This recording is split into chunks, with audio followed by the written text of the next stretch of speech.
Queridos irmãos, hoje a igreja celebra a festa da Cátedra de São Pedro.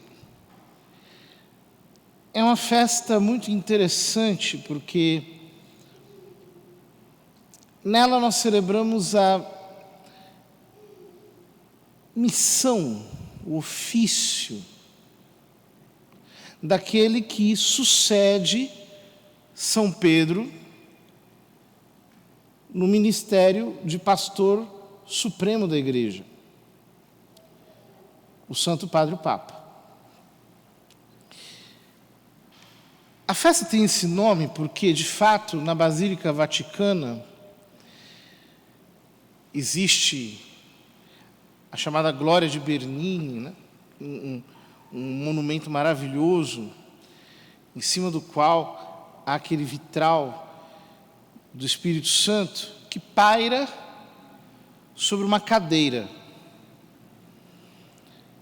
Aquela cadeira que está ali, digamos, é uma espécie de relicário de bronze, em cujo interior está uma cadeira de madeira, que tradicionalmente se venera como uma cadeira de São Pedro. É claro que não é uma cadeira de São Pedro, depois fizeram estudos, sabe-se que ela é do século IX, mas venera-se o que essa cadeira representa, que é o magistério supremo do Papa. Porque a cadeira é a cadeira de quem ensina. É a cadeira do mestre de todas as nações, daquele que tem por ofício conservar a fé. E é muito bonito isso, porque se o ofício de um encanador é consertar canos, se um ofício de um pedreiro é levantar muros, o ofício do Papa é guardar a fé. Agora, por que isso é tão importante? Existem muitas explicações sobre isso. Eu me lembro de uma explicação que o padre Yves Congar, frade dominicano, teólogo, dos tempos do Concílio Vaticano II, dava sobre o ministério de São Pedro. Que, no fundo, a argumentação dogmática é muito simples. Como a fé é una, porque ela diz respeito àquela revelação originária que Deus fez em Jesus Cristo, é necessário que haja um magistério. E para que esse magistério seja uno, é preciso que haja alguém que exerça o ofício de definir a fé. Então, o ofício supremo do Papa consiste nisso, em definir a fé católica. Quando existe algum ponto de divergência, quando existe alguma questão disputada e que seja necessário, por assim dizer, a Igreja definir. Inclusive, é doutrina de fé católica, dogma, que quando ele o faz de maneira solene, ele é coberto por um carisma da infalibilidade. Mas isso acontece quando o Santo Padre fala de maneira solene, quando ele profere a definição de um dogma. A última vez que isso aconteceu foi em 1950, quando Pio XII declarou o dogma da Assunção de Nossa Senhora. No mais, estamos no reino do chamado magistério ordinário, em que o Santo Padre vai, digamos assim, levando a igreja por um determinado caminho, por uma determinada senda. Ora, a devoção que os católicos têm para com o Papa é um dos elementos distintivos da nossa religião.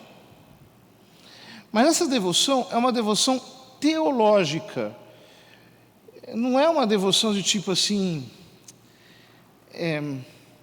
como se fosse uma espécie de torcida organizada, né? Um negócio de fãs. Então, por exemplo, né? o São João Bosco, certa vez, viu umas crianças gritando: "Viva Pio IX! Viva Pio IX!" E São João Bosco corrigiu, falou: "Não, viva Pio IX não, viva o Papa."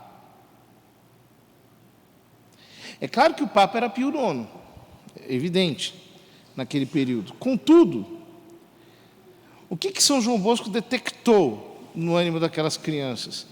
Que elas estavam mais entusiasmadas pela pessoa humana que estava ali do que pelo ofício teológico que ele exerce na igreja.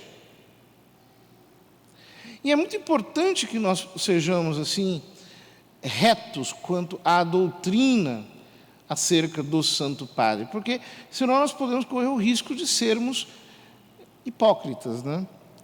Então, por exemplo, vem um Papa que a gente gosta mais, então nós ficamos entusiasmados e felizes e contentes. Aí tem um outro que, sei lá, tem mais idade, é menos carismático, assim, tem menos simpatia, então nós olhamos com desconfiança, seguindo mais ou menos o que a mídia vai assinalando, né? Os católicos da Globo, né? Eles seguem mais ou menos a linha que a televisão vai dando, e se a televisão mostra o Papa de uma maneira simpática, eles gostam dele. Se mostra de uma maneira antipática, já não gosta mais. O católico não é assim, o católico é sobrenatural.